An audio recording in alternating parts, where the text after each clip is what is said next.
when she was there, nuns would just pop up from nowhere. Right. That's so creepy. No, like, I know. They just arrive into class. yeah. How did you get there, Sister Mary? Yeah. And they Have you done your rosary yet? and they were said that there was tunnels under the school for the nuns to run around and just pop out, like in Disneyland. You know, you have that in Disneyland. Yeah. So what was it that we're talking about at the start of this podcast? Complaining as far as nobody. Complaining. I was like, where the hell are we? We've got nuns popping out of Disneyland. You done your rosaries? Mickey Mouse, get over here now. Same parents, different timelines, and united by chaos. Strap on, strap in, for the not-so-Christian brothers.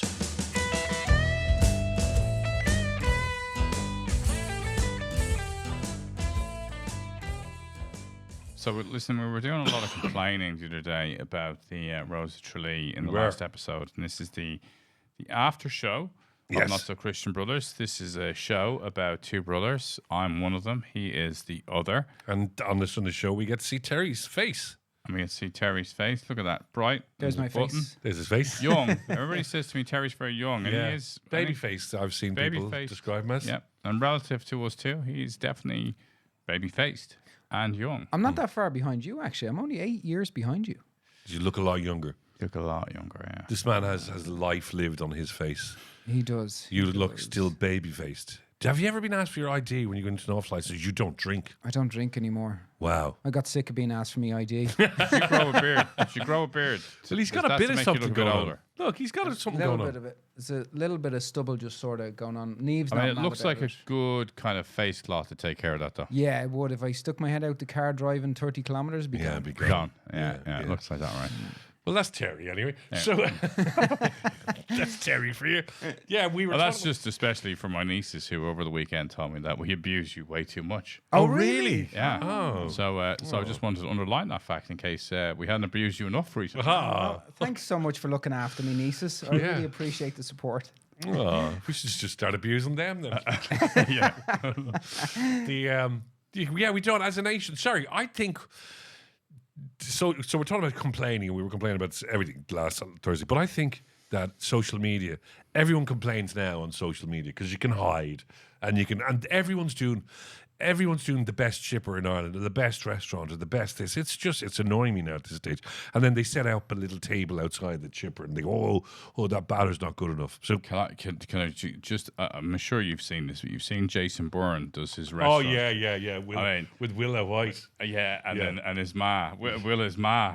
Who's the ashes go around. Yeah. It's so. If anybody hasn't seen Jason Byrne, and you should put that up. Put that up there on the thing. Jason Byrne doing his tour of Ireland, where they go around and they basically critique restaurants. They actually do one of the Happy Pear. Put that one up because they're in Greystones. Okay, all right. They do the Happy Pear. They did one last week of Dunn's Stores, Cornell's Court. Oh, wow. And they ripped the piss out of it. And they wanted to go in and find out how many people inside are right up their own hoop. And is the food up its hoop? and for our non-Irish, probably even our non-Dublin audience, if you're up your own hoop, or in other versions of common parlance, up your own hole. Yes, hole. It would be essentially being up one's self. Yes. In the context of looking down one's nose because you're so far up oneself on everybody else and their notions. Food. Notions. That's what they're. I'm like, oh, in there now, see, there's any notions, and they wear these crazy wigs as well. It's so very funny. It's one of the funniest times of my week. Pops up behind. Speaking of up your own nose, would you like a little bit of Greystones trivia history? Oh Jesus, Jerry! no, yeah, Right, because I've been dealing with Voice of Greystones, which is a community podcast from High Tide ourselves here that we're producing. But I'm talking to different people that have lived. There. This is a great plug. It was a good plug, wasn't it? Do you plug the podcast in your Voices of Greystones? I plug you all the time, Colm. Right. Who are? Put that up your own hoop. But did you know that obviously Greystones was very big on Protestant and Catholic? Yes. Protestants moved here, and it was full of ex-military, English military commanders, chiefs, like very high wig nose. And there was never a difference of Protestant and Catholic. It was mainly up their own nose. They looked down on people. It wasn't that they were Catholic, it was that they were poor. And they weren't as So and is there a lot of army majors walking around still? No. Well, the Burnaby across the road is a quintessentially English estate. It's got the widest streets in Ireland. Really? It was built specifically to house civil servants. But actually, so Greystones was a good place for the Protestants to be because it's difficult to get into and get out of because it was protected by Bray Head. But the really important people were on Vico Road because they could be protected by military roads. So Vico Road is where Bono and Co lives now, with beautiful views out to the sea. But military road runs on top of it, doesn't it? So they could look down from military road and protect them. So that was back in the good or bad, depending on which side of the fence you sit on. Good old days of colonialism, where we used to try and take pot shots at the British. Yeah, Right. And there is a rumor that they're coming back. They're coming back. They're coming back. Brits are coming back. And they're over every day in the ferries. I see them every morning with their caravans driving around. But what was the? Oh yes, talking about that. Where that fantastic school is that Holly went to in Dalkey. Loretta Dalkey. That looks like Hogwarts, right? Yeah. But that was originally also quite Protestant hundreds of years ago, and there's a rumor that there's. But it obviously was Protestant. It was hardly quite Protestant. I think Protestants like to say that I'm quite Protestant. He's Protestant, and I'm quite Protestant. And there's a rumor that there's a tunnel that runs from the basement out to the island, Dalkey Island, that the nuns were in fear of being attacked, and they'd all go, "Let's run to the island." Now, my Holly says that there are tunnels under that school that when she was there, nuns would just pop up from nowhere. Right. That's so creepy. No, I know. They just arrive into class. How did you get there, Sister Mary? Yeah. And they have you done your rosary yet? And they were said that there was tunnels under the school for the nuns to run around and just pop out, like in Disneyland. They have that in Disneyland. Yeah. So what was it that we were talking about to start this podcast? Complaining as far as nobody. Complaining. I was like, where the hell are we? We've got nuns popping out of Disneyland. You done your rosaries? Mickey Mouse, get over here now. Yeah. But there are tunnels under Disneyland. So we got onto the complaining topic because I was reflecting only with my wife yesterday on something. We were staying in a hotel for your son's wedding. We stayed in the Paris Court Hotel in Escort, and very nice hotel, beautiful breakfast and everything else, right? But somebody was there complaining, right? Okay. And there was it was late at night. We were checking in at the end of the wedding, and there was a woman there who was really drunk at reception. Whoa. And she was young, and she was incredibly obnoxious towards the staff. Like, it was so bad. And I was just about to say to her, "I think you should stop," and she fell over. And then her husband dragged her out, right? By the legs, her head bouncing off all the steps. It was nearly that level of comedic, right? It was awful. But as we're going to our room, I said to Beatrice, I remember the first time that I kind of got arrogantly in a position to complain. I remember I was at a Chinese restaurant near Kew Gardens in London, and I was, I don't know, 21 or something, and I'd got paid a decent bonus, and I'd been given a promotion or whatever else, right?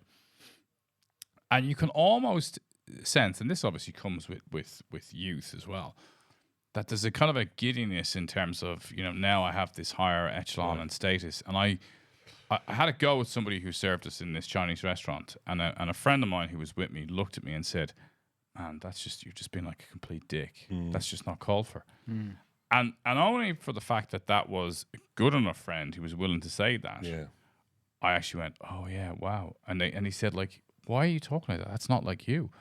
And I do think that it's watching people understand how to navigate that difference between being confident enough to articulate a point that needs to be stated because the service is not where it should be, and being an arrogant prick. Yeah, there is the two. I remember being in a restaurant, it was a while ago, and there was four of us. You can't afford to go anymore? And I can't afford to go anymore. This restaurant closed down. So if you'd like to sponsor the podcast, please reach out. So, no, but this particular restaurant has changed hands since. But we were quite loud at the table, and that's okay. We were loud at the table now, and That's not like you. that's not like me at all. You know, I mean, whatever. But I saw the waiter go to another table and then go off and then come back and hand me a letter. And the letter was from the other table to say, we're all trying to enjoy an evening here in the restaurant. Is there a possibility that you could keep the noise down? Your party seemed particularly loud. And I called the waiter up because I didn't know what table it came from. I said, what the fuck is this? And he went, well, it's from the table over there. So stupidly, I went to the table over there.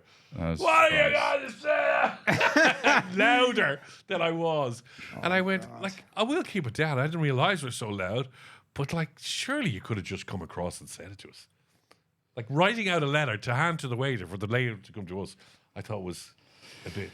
Well, I think it's a probably relatively sensitive and sensible way to. But I was going to approach find it. out who it was. Well, yeah, but there was also then that space between their desire for you to be quieter and you responding where it was deflated. Whereas if somebody came over, like if you had a few drinks and you've known to be having a few drinks, So that's, you might. Antagonistic. But I went over anyway and was antagonistic with him. Well, I know, but you might have been more antagonistic if they were in your face, going, "Here, come here, you."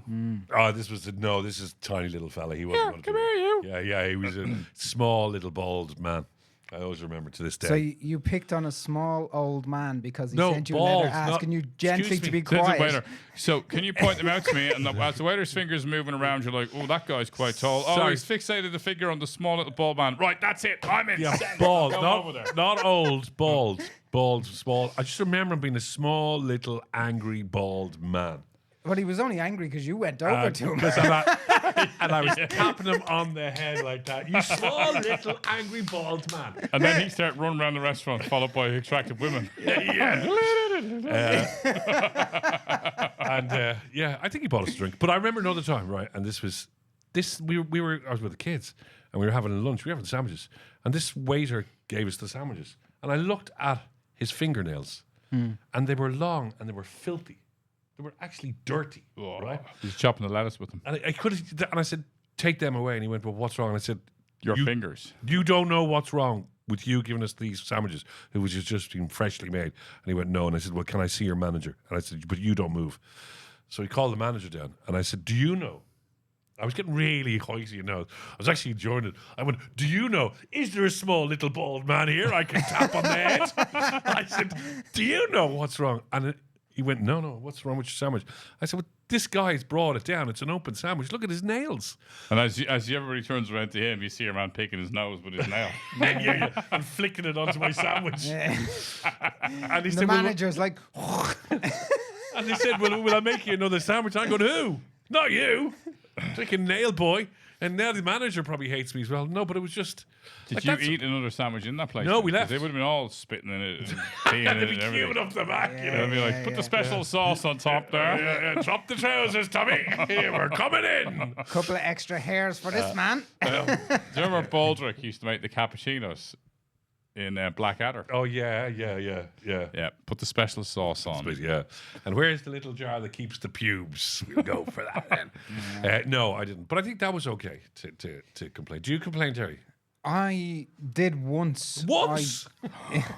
Was it a little small No, bald I mean man? as in the sense of I complained where I really was arrogant and over the top and stuff. And I felt absolutely terrible for I it. felt after. terrible It was about it so afterwards bad. as well, yeah. I thought you didn't feel good. No, I just felt so bad in myself that I was like, why am I such a dick? Why did I need to be? That person could be having a terrible day. Yeah. I don't know, his mother didn't die yesterday. Yeah. Like, and And the kids in the playground weren't that loud anyway. No, exactly. And just because he was small and bald, I had no reason to pick on him. What did you complain about? Was it a restaurant? I was a restaurant and just the food. That's okay. Yeah, but it wasn't. It's okay, as Justin said, to maybe bring something up, but it was the way I complained. Should have brought the It was food that up. I made myself more important than them, and that's just not cool. Well, Yeah. you are paying. No, You are paying for that food, and if that food isn't of quality, you don't have to pay. Yeah, but he's I given her don't time. disagree with you in the terms of the fact that you are paying and you have a right to complain. But I also think you have a right to still do so with a level of dignity and decorum that's befitting of Oh no, I totally agree. Sorry, I remember 3 years service ago, staff. I We've got all thrown worked out in of a service restaurant. environments, right? We've all been in pubs and bars and restaurants, and and you get idiots who just think that you're less than them. Yeah. We were at a Mexican restaurant. There was about 15 of us, and they constantly came back to take the order, and then they got it wrong, and then they got some drinks in, no food. It was at least 45 minutes. Lazy Mexicans, basically. yeah. You're going for the trope here, right? No, because it was run by Spanish. It was run by a Spanish bloke, and I had to go and I had to find him, and I said, "Where's And the you manager?" found him, and there he was underneath the sombrero. Hey, gringo. I hurry back to your table. I use donkey speed. No, this is all wrong. He was Portuguese, but he tried to run away from me. It's the truth. Oh my God. I know, and I grabbed him by the collar, right? Because he was trying to run into the kitchen. Hold on, you told us this story before. Now you've actually embellished it more than last time. No, this But is a this is different you time. assaulting a waiting staff again. The manager. This is a different time. See, this is the second time you've laid hands on people in Going to a restaurants. restaurant with you is like going out in a carry-on movie. No, It's like here comes the baby boomers and all of his various levels of assault. no. He said, yeah. Well, he was talking about it. Yeah. Well, it's, He said, I'm low in his on foreign staff. language. So I thought, I love you, mate. I'm low on staff. And 3 have rang in sick, and I go, but that's A, not my problem, and B, why didn't you tell us it was going to be that long? And then he was going, and I started getting a bit angry and shirty with him, and he made a bolt for the kitchen, so I got him by the shoulder, but 2 of his very big friends came in, and I was thrown out, Yeah. and I was barred for life. Yeah, I think that sounds That's about right. right. I like Thanks, the way lads. that I came to this with a, I won't be with a ringing level you of, for backup. I came to this conversation with a level of humility and embarrassment, even in terms of my behaviour. Whereas you just feel it's perfectly okay. No, he shouldn't have tried to run away. Well, I think he's probably entitled to when he's frightened. Just to clarify this, now we've learned that you've assaulted a small old bald man. No, in he a wasn't restaurant. old. He wasn't old. He was a small bald Mexican man that you thought was from Portugal. He was Portuguese, but he was running a Mexican restaurant, and a young fella with dirty nails. And his manager. Yeah. And his manager, right? Okay. Anyway, how long more do we have? Because there's the other ones. So I think I did have the police. No, This let's- is one for feedback from the listeners and viewers. Where do you sit on this whole debate? I mean, is there a level that you think you should rise to, or are you in Colm's camp where physical violence is also acceptable in restaurants? Just to be sure, with the little Portuguese lad Mexican restaurant, it wasn't physical violence. It was, I was just stopping him from going into the kitchen, where obviously I probably would have got in after him, but I just wanted him to understand my anger, and So he wasn't. You And restricted his freedom. I restricted. No. He Sounds like an ICE officer. I restricted his freedom. He still had. ICE restricted him. Look, my arm is long. He still had the movement of my whole arm. That's I didn't pull him up that tight. You know what I mean? And it was the back of the neck because he was just making for the door. 100%. And then when I turned him around, his 2 very big friends obviously thought I was going to get a bit shirty with him, And A they bit asked, shirty. You've already got him by the scruff of the neck. yeah, well, yeah, and then they asked me to leave and never return. Yeah, I think that's fair, really. I know. But the people who were there with me, who I had taken on to do all the complaining, they didn't leave. I went out onto the street and got a taxi. They got dinner. Well, they probably know you. They went, yeah, that's not the first time. You should have seen me into the small little bald fella. And the guy with the dirty nails. The old Mexican got away lightly He's not Mexican. as He's he Portuguese. doffed his sombrero. He's And Portuguese. offered them free desserts. He's definitely Portuguese. Yeah. He definitely All right. swallowed the worm that night. Yeah.